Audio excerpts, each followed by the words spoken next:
시험을 봐야 되죠. 외모고시는 굉장히 어려운 시험 중에 하나입니다. 뭐 사법고시 같은 경우에는 이제 로스쿨 법학전문대학원으로 바뀌긴 하지만 과거의 기준으로는 연 1000명 정도를 뽑았었는데 갈수록 인원은 줍니다만 로스쿨 인원으로 바뀌기 때문에 그러나 외모고시는 아주 몇십 명만 뽑는 굉장히 어려운 시험 중에 하나가 되는 거죠. 물론 외모고시도 외교 아카데미라는 걸로 전환이 되도록 지금 예정이 되어 있긴 하지만 현재 기준으로 설명을 해보겠습니다.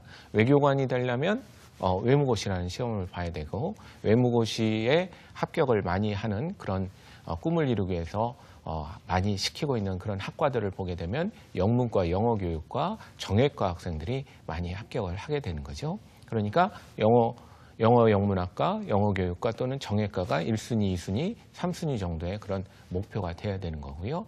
내가 영문과를 1순위로 목표를 한다면 그래서 내가 고등학교 때 1학년 때 문과를 선택을 해야 되겠다라고 결정을 하게 되는 거죠. 중학교 정도에 내가 꿈이 외교관이 목표고 외모고시를 보기 위해서 영문과를 또 열심히 다닐 생각을 갖고 있다라면 내가 중학교 3학년 때 고등학교를 선택할 때 학습 능력이 좋다면 동일 계열에 해당하기 때문에 영문과가 목표이기 때문에 외고를 선택해도 좋게 되는 거고요. 인문계를 선택을 한다면 인문계 안에서는 문과를 선택하고 그 인문계를 또 내가 선택할 수 있다면 외국어 선도학교나 외국어를 중점적으로 특화시키는 그런 고등학교에 진학을 하게 되면 나의 꿈을 이루는데 훨씬 더 도움이 되겠죠. 이렇게 구체적으로 세 가지 어떤 아이템들은 서로 연결이 되어 있기 때문에 이 상호 연관성에 대해서 얼마나 잘 파악하고 있느냐, 이게 바로 진로 성숙도를 높이는 또 중요한 요소 중에 하나라고 볼 수가 있겠습니다. 정리하면 진로 성숙도를 높이기 위해서는 4가지 지식이 필요합니다. 첫 번째, 직업에 대한 정보를 정확하게 알고 있어야 되고요. 그다음에 학과에 대한 정보를 정확하게 이해를 하고 있어야 되고요. 또 시험 제도에 대해서 명확하게 이해를 하고 있어야 되고 또 상호 연관성이라는 직업과 시험과 학과가 서로 어떻게 연결되는가에 대한 지식을 확보하고 있어야만 진로 성숙도가 높아지게 됩니다. 그렇다면 우리의 가장 큰 궁금증 중에 하나인 이 진로 성숙도를 높이는 방법은 대체 무엇이 있겠느냐라고 사람들이 많이 물어보고 학생들도 궁금해 하십니다. 그러면 또 만약에 진로 성숙도를 높이기 위해서는 뭔가 열심히 공부를 해야 된다. 이렇게 되면은 또 많은 학생들이 좌절을 하겠지만 이 진로 성숙도라는 것은 내가 뭐 어떤 돈을 받고 어디서 공부를 한다 이래서 높아지는 것이 아니라 일상에서 평소에 자기가 나의 인생에 대해서 관심을 가지고 주변에 일어나는 일에 대해서 관심을 많이 갖게 되면 자동적으로 커지는 것이 진로 성숙도라고 보시면 되겠습니다.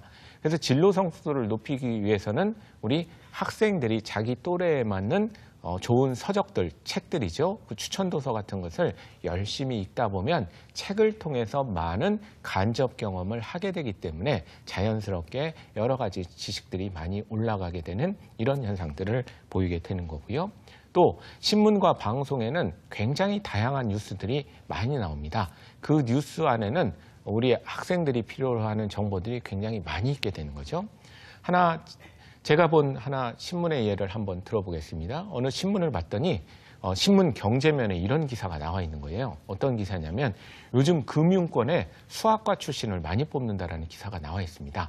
교육 섹션에 나오는 것이 아니라 경제면에 경제 기사로 나와 있는 거죠. 그 기사를 읽어보니까 요즘 금융상품은 굉장히 복잡해지고 있어서 그 금융상품을 잘 설계하고 운영을 하려면 수학을 잘하는 아이들이 많이 필요로 하기 때문에 최근 금융권에서는 수학과 출신을 많이 뽑는다라고 되어 있습니다. 그래서 수학과를 전공을 하고 금융공학을 나오게 되면 요즘 사회에서는 많이 원하는 그런 전공 분야다라고 그런 기사가 함께 나와 있습니다. 친절하게 최근 은행권에서 수학과 출신들의 현황을 또 표로 정리한 기사들이 경제면에 나와 있는 거죠.